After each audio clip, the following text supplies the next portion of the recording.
안녕하십니까. Y타임스 논설위원을 맡고 있는 송재영입니다.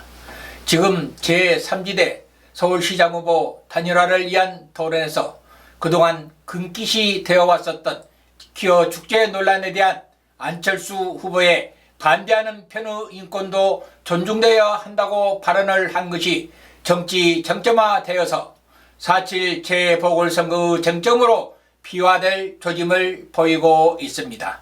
따라서 오늘 칼럼은 자유한미연합TV를 통하여 금기를 깨트린 안철수 젊은 층이 승리를 탐보한다라는 제목으로 방송을 시작하도록 하겠습니다.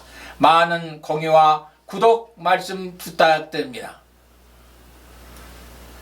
제3지대 단일화 토론에서 안철수 후보 대 금태섭 후보의 공격과 방어에서 정치 쟁점이 되었고, 그동안 금기시 되어 왔었던 기어 축제 관련 소수 성애자 인권 보호에 대한 안철수 후보의 생각을 묻고 금태섭 후보가 질문하고 안철수 후보가 방어하는 과정에서 대두된 지금껏 어느 누구도 소신을 밝히지 않았던 소수 성애자 인권 보호에 대해서 안철수 후보가 기어 축제에 반대하는 분들의 인권도 존중되어야 한다고 발언을 한 것이 정치권의 핫 이슈로 등장하면서 논란이 거세지고 있습니다.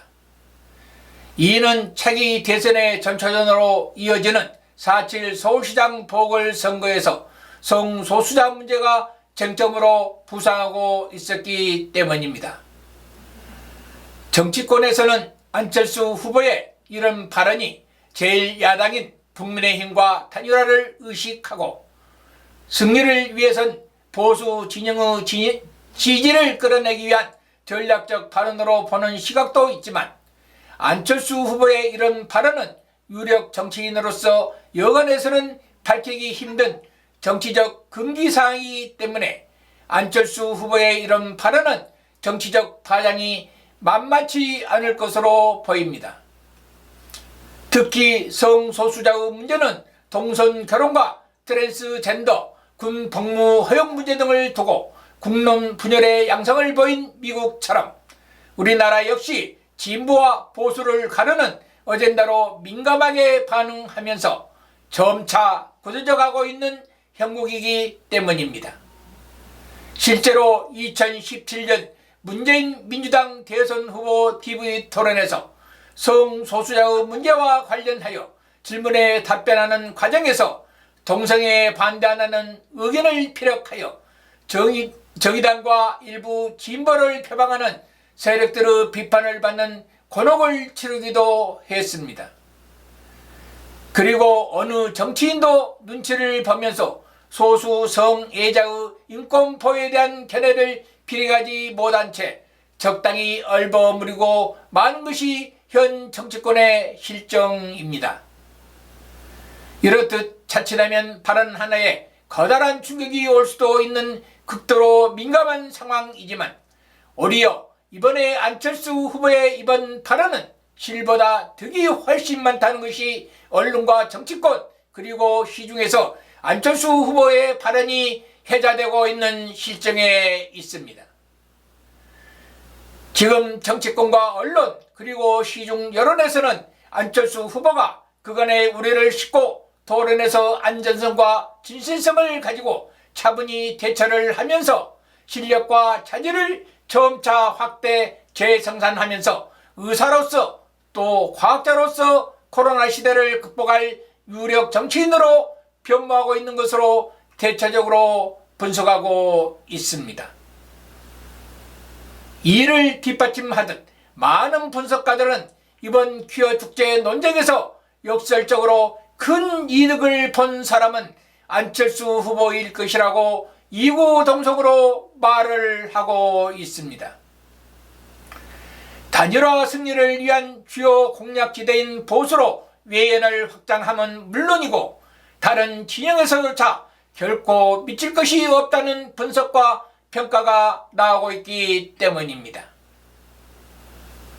여권의 한 전략 통해서조차 21일 미국과 달리 한국에서는 보수와 진보를 가르는 기준은 북한, 일본 같은 지역 정치, 예교 출신이라며 친문 성향 포탈에서조차 거부할 권리가 있다는 안철수 후보 발언에 지지 댓글이 많은 것도 동성결혼과 특정 종교 병역 거부가 정치적 진보 이슈로 편입되기엔 아직은 한국 사회에서 사회 통념상 이해하고 수긍할 수 있는 시기는 아니라는 것입니다.